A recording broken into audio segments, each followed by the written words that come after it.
She is the current director of the Cebuanos City Center and a full professor of comparative literature at the Department of Communications, Linguistics, and Literature of the University of San Carlos, where she teaches both graduate and undergraduate courses.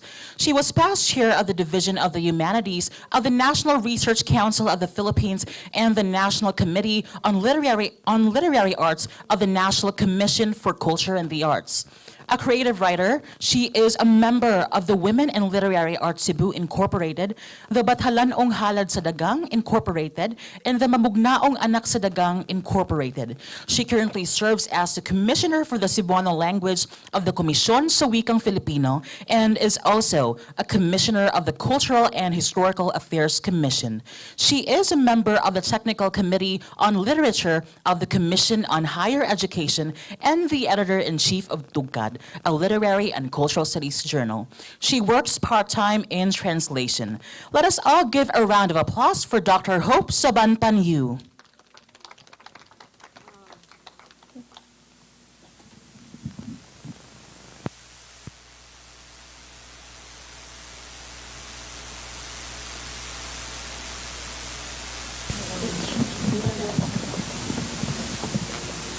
Good morning again.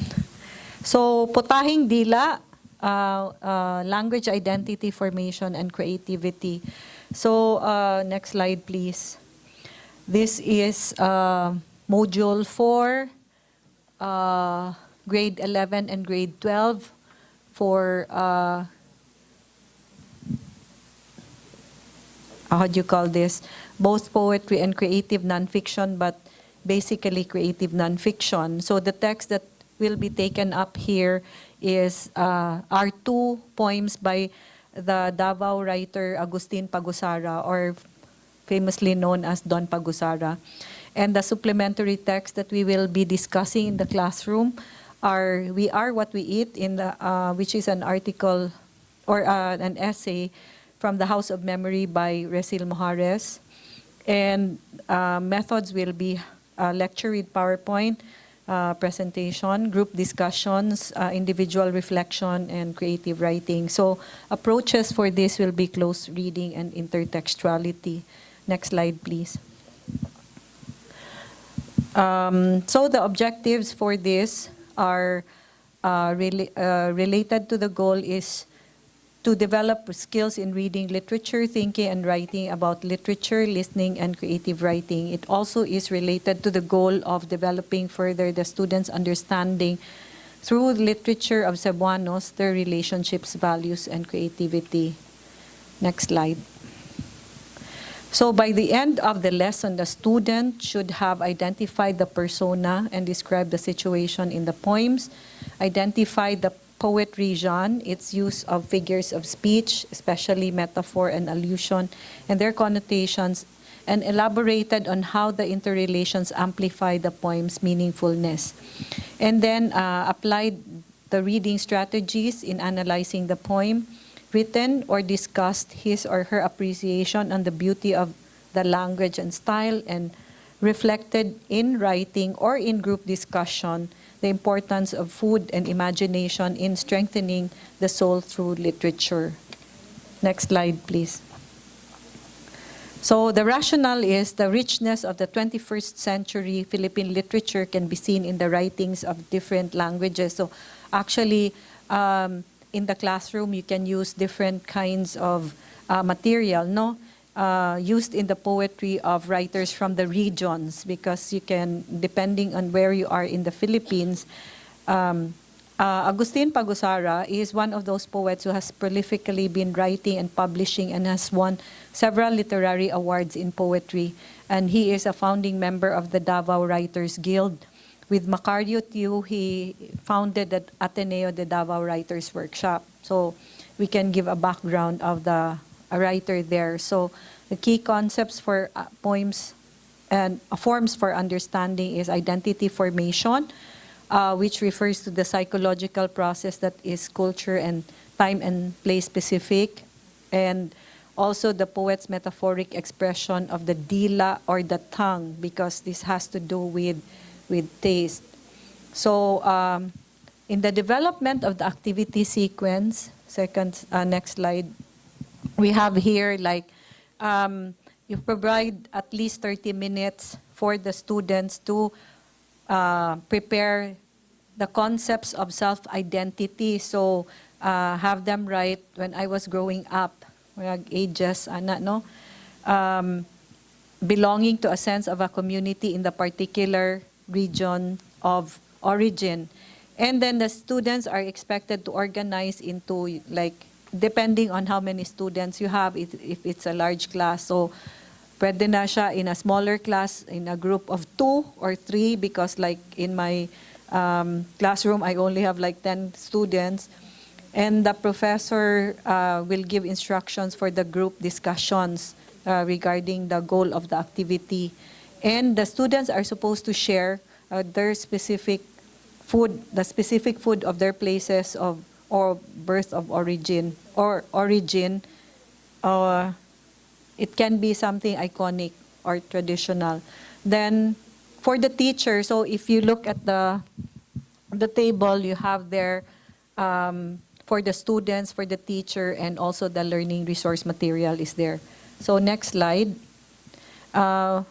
We have the teenage year. So students are to recall and share their group with the group their experiences or the turning points in their lives and compare the commonalities and differences of these events. So they will recall their experience, especially the details or the turning points like that have to do with food. And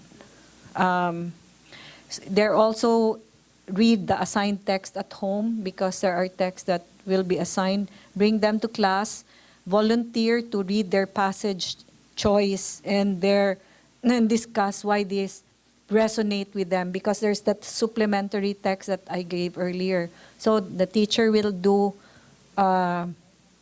that on the fourth column there, instruct the students on the second part of their group work, read the Mojares essay, and then also give the students a copy of the Potaheng Dila and Salirawan, and then the professor's own narrative of a memorable experience. So sharing everybody shares. It's like, a potluck of stories. And next slide.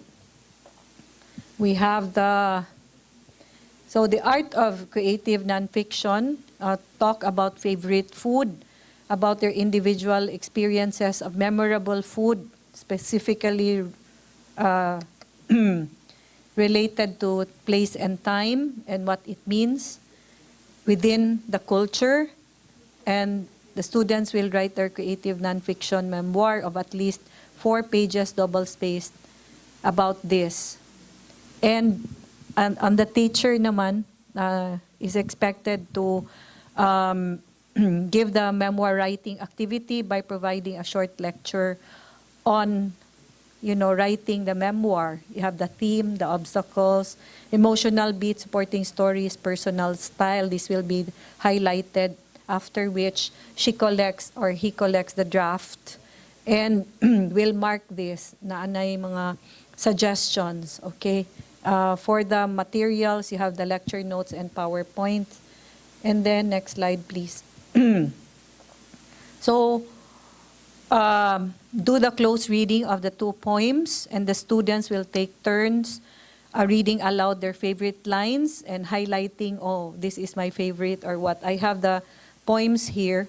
And then the students will also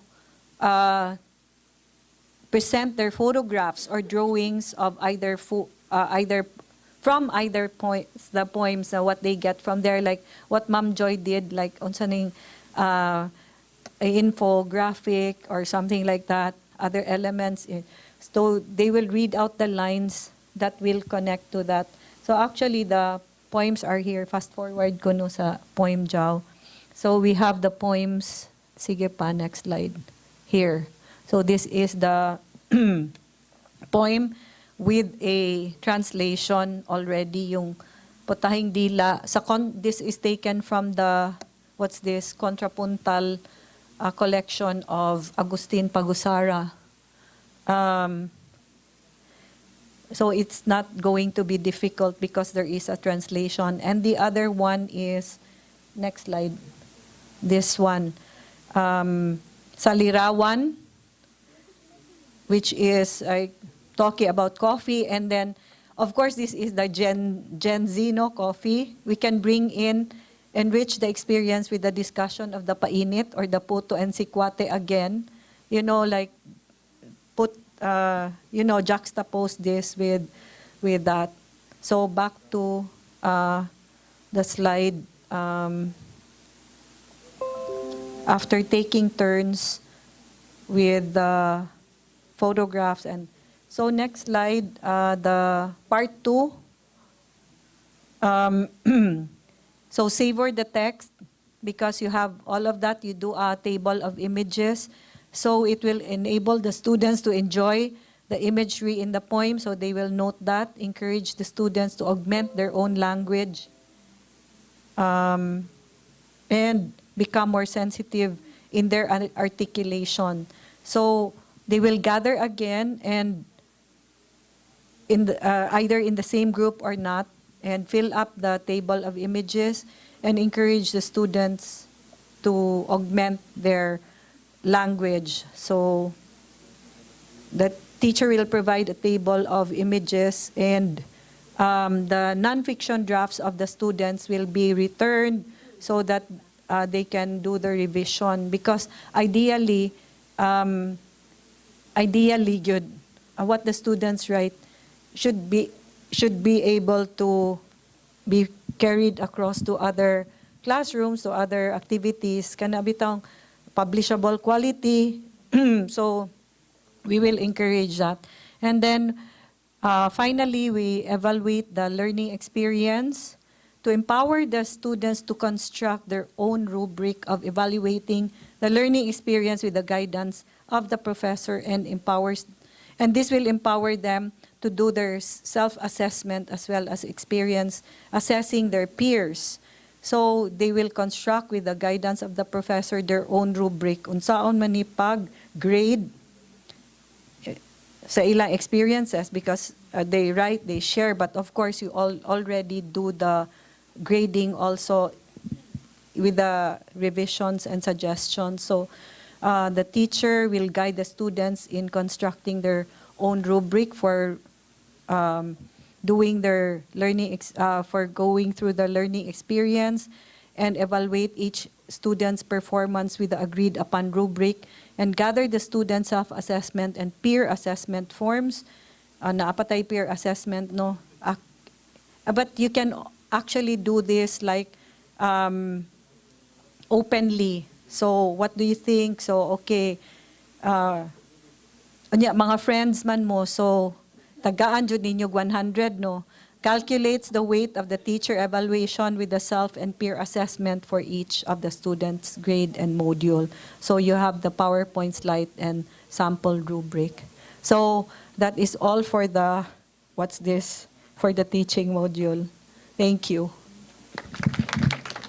Thank you very much, Dr. Hope Sabanpanyu.